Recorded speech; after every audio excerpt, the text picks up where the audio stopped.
नमस्कार दोस्तों। उम्मीद करता हूं कि आप सभी लोग कुशल से होंगे और कोविड गाइडलाइंस का पालन कर रहे होंगे। जो लोग नहीं कर रहे हैं उनसे विनती है कि कोविड गाइडलाइंस का पालन करें, क्योंकि कोरोना की तीसरी लहर आने में हम सबका ही हाथ होगा, ये आप निश्चित मान के चलें। इसमें आप जब सरकार को दोष देने लगेंगे तो ये बेमानी सा लगेगा उस वक्त कि सरकार को आप दोष दे रहे हैं। चलिए, खबर चर्चा में है और चर्चा में है चुनाव। तो चुनाव की चर्चा करते हैं। आज रविवार है, रविवार को हम लोग चुनाव की चर्चा किया करेंगे और आप लोग जुड़ें और वीडियो को शेयर भी कर दें, अच्छा लगेगा। थोड़े हल्के मन से, थोड़े गुनगुने मन से जो है आप लोग सभी अगर पहाड़ के ऊंचाई वाली जगहों पे रहते हैं तो थोड़ा सा सजग रहें, क्योंकि बारिश लगातार हो रही है, क्लाउड बस्टिंग की भी संभावना है और मौसम विभाग बार बार चेतावनी भी जारी कर रहा है। वीडियो को शेयर कर दें, खूब सारा शेयर करें। आज संडे है तो फ्री हैंड होके आप लोग शेयर करें और आपसे गुफ्तगू करने में थोड़ा अच्छा लगता है। आप सभी लोग जुड़ते हैं, वक्त निकाल के जुड़ते हैं, आप सबका तहे दिल से शुक्रिया पहले अदा करूंगा। और जम के आज शेयर कर दें, जो पिछले दिनों नहीं किया उसकी कसर आज निकाल दें। आज संडे को बिल्कुल फ्री हैंड आप लोग जय बद्री विशाल, जय बद्री विशाल। और बाबा बद्री केदार जल्द ही कुछ ना कुछ नया करेंगे। बद्रीनाथ धाम के द्वार जल्द खुलने वाले हैं, ऐसा प्रतीत होता है। और 16 तारीख तक ये खबर आ जाएगी, चारधाम यात्रा खुलेगी, ये खबर आएगी। ऐसा कॉन्शियस मेरा कहता है कि चारधाम यात्रा जल्द खुलेगी, क्योंकि अब चारधाम यात्रा के कपाट जो हैं नज़दीक हैं अब बंद होने के, क्योंकि रक्षाबंधन भी निकल गया है और पितृपक्ष आ रहे हैं। तो अब 20 तारीख से पितृपक्ष लग जाएंगे। तो ये सब चीज़ें जो नज़दीक आ रही हैं और मुझे लगता है कि अब कपाट खुलने का मतलब यात्रियों के लिए जो है यात्रा शुरू कर दी जाएगी। बहुत बहुत शुक्रिया हैरी भाई। और हैरी जी, आपसे गुजारिश है कि आप जम के शेयर कर दें और उम्मीद करता हूं कि सब लोग। रोहन हमारे जुड़ चुके हैं। रोहन, माफ़ी चाहूँगा, आपका फ़ोन नहीं उठा पाया उस दिन और मैं कहीं व्यस्त था मीटिंग में। और बिल्कुल चलेंगे रोहन, तुम्हारे साथ चलेंगे। और रोहन बहुत ही अच्छा लड़का है और खाना बहुत अच्छा बनाता है। इसने बहुत खाना बना के मुझे खिलाया है और बहुत अच्छा कुक है। बेसिकली जितना अच्छा इंसान है उतना ही अच्छा इसके हाथों में जान है और बिल्कुल काम करने में बिल्कुल परहेज़ नहीं करते हैं रोहन। तो चलिए हम शुरू करते हैं चुनावी चर्चा और आपसे गुजारिश करते हैं कि वीडियो को 100, 200, 250, 300 शेयर कर दें। आज चुनावी चर्चा। उत्तराखंड की नीति ये रही है कि नेताओं ने अपने अपने हिसाब से उत्तराखंड को जिया है। जी हाँ, आपने उतना नहीं जिया होगा, यानी कि उसे बरता होगा, यानी कि उससे धनोपार्जन किया होगा जितना हमारे उत्तराखंड के नेताओं ने किया है। यही वजह है कि पिछले 21 साल से हमारा उत्तराखंड विकास की राह बाट जो रहा है, विकास नहीं पहुंचा है। विकास पहुंचता भी कैसे, क्योंकि सब लोग अपना अपना विकास करने में लगे थे। किसी भी पार्टी के नेता हों, आप देखें, कोई टीचर था, कोई बस कंडक्टर था, कोई कोचिंग सेंटर चलाता था, तो कोई और कुछ काम करता था। लेकिन आज उनको देखें तो आपको पता चलेगा कि वो कितने रईस हो चुके हैं। उनके धनोपार्जन की अगर पिछले 21 सालों की फहरिस्त आप निकालेंगे तब आपको पता चलेगा कि आप कहाँ पीछे रह गए हैं। आपने वो सब क्यों नहीं किया, आपके अंदर भी तो क्वालिटी थी। तो चुनावी चर्चा में मैं ये बात क्यों कर रहा हूँ? चुनावी चर्चा में ये बात मैं इसलिए कर रहा हूँ क्योंकि नेता अब दल बदलने लगे हैं। चुनाव का वक्त आना शुरू हुआ है, जैसे ही 2022 विधानसभा चुनाव का। और लोग बिल्कुल, रोहन मैं आऊँगा और जल्दी आने वाला हूँ मैं। और क्योंकि चुनावी वक्त में जो है मौसम आते ही तमाम नेता इधर से उधर जाना शुरू कर देते। क्यों जाना शुरू करते, कभी आपने सोचा? कांग्रेस हाशिए पर रही और कांग्रेस जिस तरीके से बिल्कुल एक बड़ा विपक्ष बन के भी नहीं उभरी। विपक्ष बन के अब जो है मुझे लगता है कि विपक्ष अब मुद्दे उठाना शुरू कर चुका है चुनाव के आते आते। लेकिन चुनाव से पहले जिस तरीके से विपक्ष को काम करना चाहिए था वो कहीं दिखा नहीं, और जिस तरीके से सरकार को काम करना चाहिए था वो भी नहीं दिखा। इसी के चलते तीसरा मुख्यमंत्री 5 साल के कार्यकाल में उत्तराखंड को प्राप्त हुआ। चलिए, बढ़िया बात है, लेकिन एक नौजवान मुख्यमंत्री प्राप्त हुआ, इसकी सराहना करनी चाहिए। और जिस तरीके से पुष्कर सिंह धामी जो लगे हुए हैं और जो मोदी वाले प्रधानमंत्री मोदी के नक्शे कदम पर चल रहे हैं, आप उनके कार्य करने का तरीका देखें, आप उनके सधे हुए शब्दों का इस्तेमाल करने का तरीका देखें, आप उनके चेहरे की मुस्कुराहट देखें। पुष्कर सिंह धामी को मैं बहुत पुराने से जानता हूं, जब वो छात्र नेता थे जिसे कहें, तब से जानता हूं। तो उनके व्यक्तित्व का जो असर अब दिखने लगा है, और यही वजह है कि भाजपा के नेतृत्व ने उनके नेतृत्व में उत्तराखंड का विधानसभा चुनाव लड़ना की घोषणा भी की है, जिस तरीके से बात सामने आई है। तो यहाँ पे चुनावी चर्चा में कि अब नेता दल क्यों बदल रहे हैं, आप एक पाले से दूसरे पाले में क्यों जाते हैं, आप एक घर से दूसरे घर में, अगर आप किराए के घर में रह रहे होते हैं तो आप एक घर से दूसरे घर में क्यों शिफ्ट होते हैं? इसलिए शिफ्ट होते हैं या तो आपका किराया ज़्यादा वहाँ जा रहा होता है, या फिर वहाँ पे सुविधाएं कम होती हैं, या फिर वहाँ पे वातावरण ऐसा होता है कि आपको अच्छा नहीं लग रहा है। ये 2-3 रीज़न होते हैं जिसके कारण आप अपने किराए के घरों को बदलते हैं। यही ठीक उदाहरण अगर हम अपनी ज़िंदगी में ले लें तो हम इस जगह से दूसरी जगह क्यों जाते हैं, हम एक नौकरी से दूसरी नौकरी क्यों चेंज करते हैं। उदाहरण नंबर 2, हम एक नौकरी से दूसरी नौकरी में इसलिए जाते हैं क्योंकि वहाँ पे सुविधाएं ज़्यादा होती हैं, वहाँ पे पैसा, सैलरी ज़्यादा होता है, वहाँ पे प्रमोशन होने के चांसेस ज़्यादा होते हैं। तो ये एग्जाम्पल मैंने आपको 2 दिए। यही वजह है कि अब चुनाव आते आते जो पुरोला के विधायक राजकुमार हैं दूसरे टर्म में, वो अब कांग्रेसी खेमे से खिसक कर अब बीजेपी में चले गए। उन्हें पिछले 4 सालों में ये याद नहीं आया, 4.25 सालों में, कि उनकी पार्टी, उनके पार्टी के लोग, उनका जो विपक्ष है, उनका अपना, वो राज्य के लिए काम नहीं कर रहा था। अचानक से उनको याद आया कि चुनाव आ रहे हैं और प्रधानमंत्री मोदी जी ने कोरोना में बहुत काम किया, उन्होंने फ्री राशन बांटा, उन्होंने तमाम लोगों को तमाम सुविधाएं दी, और वो बीजेपी में जाके खिसक गए। आज उन्होंने बीजेपी की सदस्यता ले ली है और यहाँ पे आके तमाम बड़े नेताओं के साथ जो है, क्योंकि पौड़ी से हैं इसलिए अनिल बलूनी, जो नाम एक बड़ा चेहरा गढ़वाल का, उनका इसमें खासा रोल रहा है और वो इसके पीछे हैं। तो बहुत ही तेज़ दिमाग के हैं, और कोई बड़ी बात नहीं कि अगले आने वाले टर्म में अगर बीजेपी आए तो जो चेहरा दिखा के मुख्यमंत्री पद का चुनाव लड़ा जा रहा है, शायद वो मुख्यमंत्री बन जाए। तो ये सब चीज़ें हैं कि जिस तरीके से चीज़ें हो रही हैं उत्तराखंड में, वो हमारे उत्तराखंड के लिए बहुत ज़्यादा अच्छी नहीं है। क्योंकि जब नेता अपना विकास सोचने लगे, क्योंकि जब नेता अपने बारे में सोचने लगे, क्योंकि जब नेता इस पार्टी में रहकर, जो पार्टी ने जिसके टिकट पर इंसान जीता, जिसके टिकट पर लोगों ने उनको चुना, उस जनता का अपमान करके आप दूसरी पार्टी में चले जाते हैं। ये मैं केवल कांग्रेस से बीजेपी में आए विधायक की बात नहीं कर रहा हूँ, बीजेपी से कांग्रेस में भी जाने वाले विधायकों की बात कर रहा हूँ।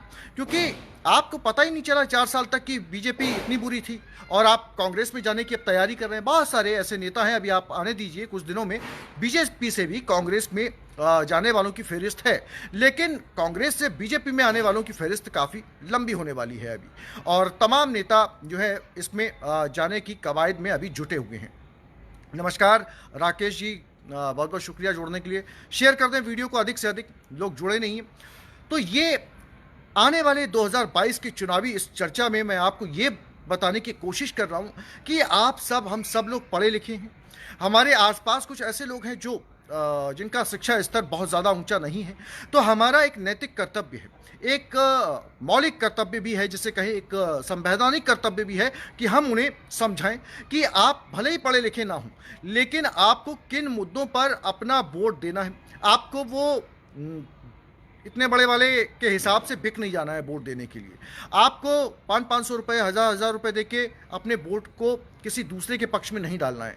आप अपने विवेक के मुताबिक, अपनी चीज़ों के मुताबिक, अपना आपका विकास कैसे होगा उसको देखते हुए आपके लिए कौन सा नेता लगातार खड़ा रहेगा, आपके गांव का, आपके पहाड़ के दुर्गम इलाकों का रास्ता बनवाएगा, आपके लिए राशन पानी, अगर कुछ आपदा आती है तो उसमें पहुंचाने का साहस करेगा, आपके लिए डांडी कांडी की यात्रा जो दुर्गम इलाकों में है उन पे कोई ना कोई ऐसा समाधान निकालेगा कि आपके लिए एक बेहतर इलाज मिल सके, प्राथमिक चिकित्सा मिल सके, लोग प्राथमिक चिकित्सा के अभाव में दम ना तोड़ें, उनको रोजगार मिले, जो कोरोना में बेरोजगार हुए हैं, जो छात्र, जो नौजवान पढ़ लिख कर उत्तराखंड में बेरोजगारी की कगार पे बैठे हैं। राज्य में बेरोजगारी का जो आंकड़ा अगर मैं आपको बताऊं तो आप हैरान रह जाएंगे। मैं बार बार इस बात का जिक्र करना नहीं भूलता हूं कि ये 11% को छूने वाला है।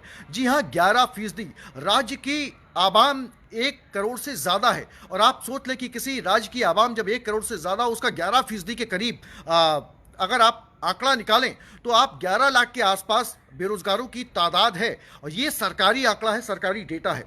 ऐसे में सरकार रोजगार की बात करती हुई दिखाई नहीं पड़ रही है। यहाँ पे रोजगार, हालांकि 21,000 रोजगारों की जो घोषणा की थी उसमें मुख्यमंत्री धामी जो है अग्रसर होते हुए दिखाई पड़ रहे हैं। तमाम वैकेंसियां निकल रही हैं, वन विभाग में हुआ, चाहे वो शिक्षा विभाग में हुआ, चाहे वो स्वास्थ्य विभाग में हुआ, इन सब में नौकरियां निकली हैं। लेकिन आने वाले दिनों में क्या इतने लोगों को नौकरियां दे पाना संभव रहेगा सरकार के लिए? किसी भी सरकार के लिए नामुमकिन रहेगा। तो सरकार को एक ऐसा मास्टर प्लान बनाना चाहिए, और इलेक्शन के टाइम पे एक ऐसा मास्टर स्ट्रोक खेलना चाहिए विपक्षी के लिए, अपने विपक्षी दलों के लिए। आम आदमी पार्टी भी अब उसके सामने है। तो ऐसे में अब सरकार को जो है, मुझे लगता है कि सरकार को स्वरोजगार की तरफ ध्यान देना चाहिए।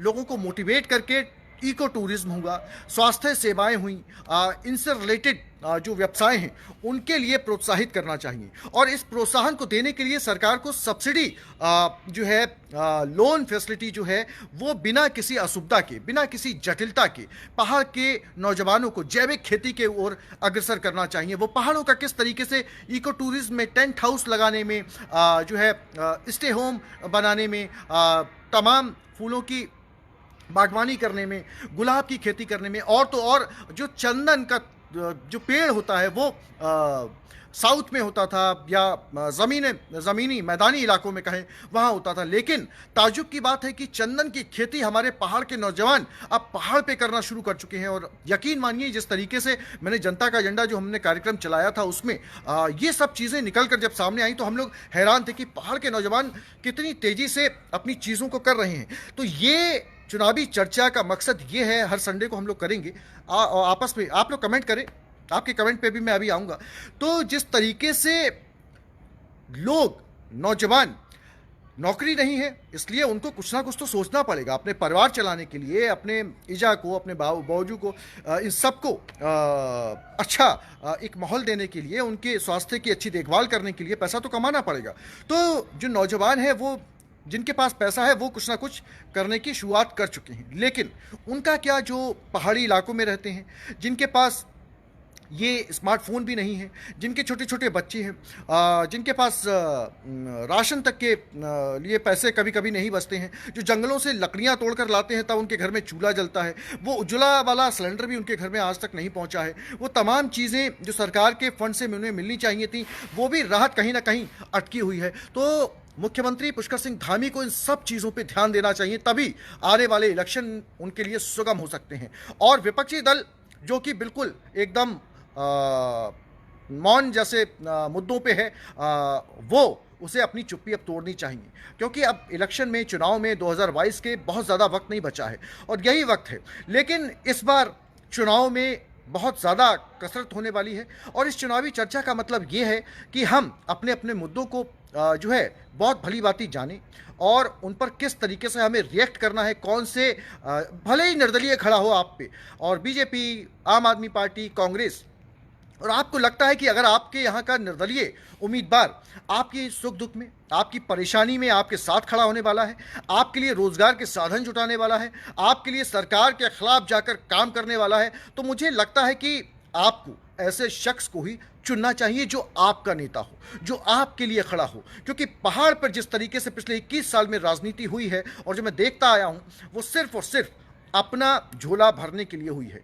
तमाम नेता अपनी अपनी रोटी सेकने में लगे रहे, कोई जातिगत समीकरण बैठालता रहा, कोई दूसरे तरीके के समीकरण बैठालता रहा। तो ये समीकरण जब तक किसी राज्य में रहेंगे, किसी भी जगह पे रहेंगे, और यहाँ तब तक वो राज्य पनपने वाला नहीं है।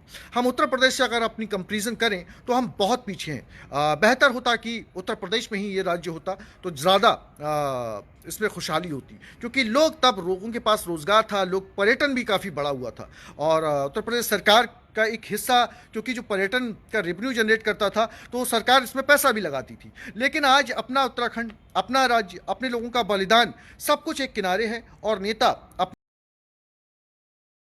अपने अपने बारे न्यारे कर रहे हैं। तो ये जो चीज़ें हैं, ये हमें सोचनी पड़ेंगी और देखनी पड़ेंगी। लक्ष्मण सिंह जी लिखते हैं कि विपक्ष तो इस तरह का चाहता है कि जनता ही हमें खुद चुन ले। देश में तो विपक्ष ही नहीं, किसान ही सबसे बड़ा विपक्ष है। बिल्कुल, ये बात आपने बहुत सही कही है कि विपक्ष तो विपक्ष वाली भूमिका निभाने को तैयार ही नहीं है। पता नहीं किस बात का डर है, पता नहीं कि सरकार के साथ उनका क्या रोल अदा कर रहे हैं। तो कब बोलेंगे ये लोग इंतजार कर रहे हैं कि लोग सरकार से परेशान हो, तब उनके पास एक ही विकल्प बचेगा और वो होगा विपक्ष। तो ऐसे विपक्ष को चुन के भी क्या फायदा। तो राकेश गंसाला जी लगते हैं जो अपनी पार्टी का हुआ वो आपका कैसे होगा। बिल्कुल सही बात है, लेकिन पार्टी की बात ही नहीं है यहाँ पे। जो मैंने आपको बताया, सब लोग अपना अपना झोला कितना भरेगा आने वाले वक्त में उसको देख रहे हैं। क्योंकि लोगों को जो जो कांग्रेस से बीजेपी में आ रहे हैं उनको लगता है कि कांग्रेस का भविष्य नहीं है, खत्म हो चुका है, राज्य में सरकार नहीं बनेगी, बीजेपी की सरकार ही आएगी, ये मान के वो चल रहे हैं। इसलिए वो अब बीजेपी में आ रहे हैं, मोदी के कामों को गिना रहे हैं, कोरोना काल में उन्होंने कितना काम किया है। तो ये सब चीज़ें लेके वो अपने वाक्य को लेके, अपनी चीज़ों को लेके आ रहे हैं। और जुड़ना चाहते हैं बाबू जुगाली जी, तो जुड़िए आप। आ रहे हैं, वो समझिए कि उन्हें अब तक याद नहीं आया 4.5 साल में, और अब जब चुनाव नजदीक है तब ऐसे में उनको याद आ रहा है कि उनकी पार्टी ने लोगों के लिए कोई काम नहीं किया। तो ये कहीं ना कहीं एक बड़ा दुख का विषय है कि उत्तराखंड राज्य हमारा क्यों बार बार चला जाता है नेताओं के जरिए। और ऐसा नहीं है कि सारे नेता एक से, बहुत सारे बहुत अच्छे नेता हैं, जानकार हैं हमारे। और जो विकास की बयार जो बही थी, जब सिडकुल खुले थे, तमाम फैक्ट्रियां आई थी, वो फैक्ट्रियां अब गायब होती जा रही हैं। तो सरकार को चाहिए कि बड़े फैसले ले, नीतिगत फैसले ले और प्रैक्टिकल अप्रोच के साथ फैसले ले, तभी आने वाले चुनाव में उनकी मुश्किलें थोड़ा आसान होगी। क्योंकि अब जो है आम आदमी पार्टी भी उनकी मुश्किलें बढ़ा सकती है। कांग्रेस के तो वोट कटेंगे ही कटेंगे, बीजेपी के भी कटेंगे। और ऐसा नहीं है कि आम आदमी पार्टी खाता नहीं खोलेगी। जिस तरीके से जो मिजाज लग रहा है पहाड़ का, वो कहीं ना कहीं, जो अभी सर्वे भी आए हैं तमाम, लेकिन हम उन सर्वों पे ना जाएं, लेकिन जो मिजाज लग रहा है उसमें खाता खोलने की संभावना है। तो ऐसे में चुनावी चर्चा में यही मैं कहना चाहूंगा कि आने वाले वक्त में मुद्दों को बनाकर चुनाव दें। आप किसी भी पार्टी से ताल्लुक रखते हो, लेकिन लोग आपके लिए खड़े हों, वो नेता आपके लिए खड़ा हो, वो नेता आपके लिए ऑक्सीजन वाला सिलेंडर उपलब्ध करवा पाए, वो नेता आपके लिए अस्पताल में एक ऑक्सीजन वाला बेड उपलब्ध करवा पाए, वो नेता आपके इलाके में एक ऑक्सीजन वाला प्लांट लगवा पाए, वो नेता आपके इलाके में ऑक्सी मीटर जो है वो मुहैया करवा पाए। ये तमाम जो चीजें हैं वो आपके इलाके में होनी चाहिए। और ऐसी स्थिति में जब आपके इलाके में चीजें होंगी, तो वही नेता जो है मुझे लगता है कि सबसे ज्यादा बेहतरीन तरीके से आपके साथ जुड़ेगा और काम करेगा। चुनावी चर्चा का मकसद यही है कि आप अपने दिमाग से काम लें। आने वाले वक्त में जो पार्टियां बड़े बड़े वादे कर रही हैं, वादों पे मत जाए। क्योंकि वादे हैं, वादों का क्या।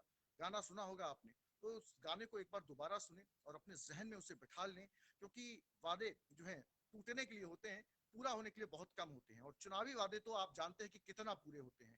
तो यही कहूंगा। और खास ख्याल रखें, पार्टियों का आना जाना लोगों का इधर से उधर अब शुरू हो चुका है। और कोई बीजेपी से कांग्रेस में पहुंचेगा और कोई कांग्रेस से बीजेपी में पहुंचेगा।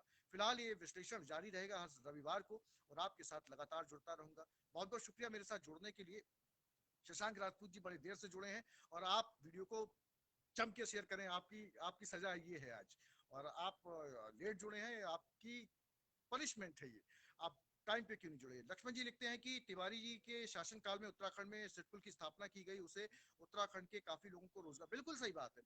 तो ऐसा नहीं कि बीजेपी गवर्नमेंट नहीं कर सकती है या पुष्कर सिंह धामी नहीं कर रहे हैं। अब उनको कितना वक्त मिला है ये आप सब जानते हैं। उनको वजीर आजम बना के जब बैठा ला गया है राज्य में, तो उनको कितना अब मौका मिला है, कितनी तरीके से काम कर रहे हैं। मुझे लगता है कि पुष्कर सिंह धामी काम तो कर रहे हैं, ऐसा नहीं है कि बिल्कुल काम नहीं कर रहे हैं, काम कर रहे हैं। और जिस तरीके से काम कर रहे हैं वो भी सराहनीय है।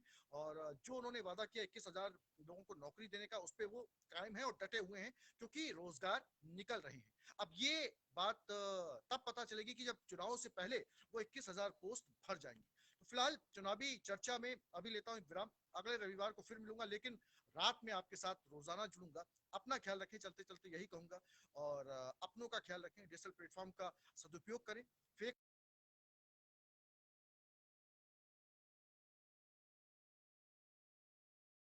दुआएं लेते रहें, डिजिटल प्लेटफॉर्म के माध्यम से लोगों के चेहरे पे खुशियां बांटते रहें। यही सबसे बड़ा सुकून होगा हमारे और आपके लिए। बहुत बहुत शुक्रिया। शुभ रात्रि।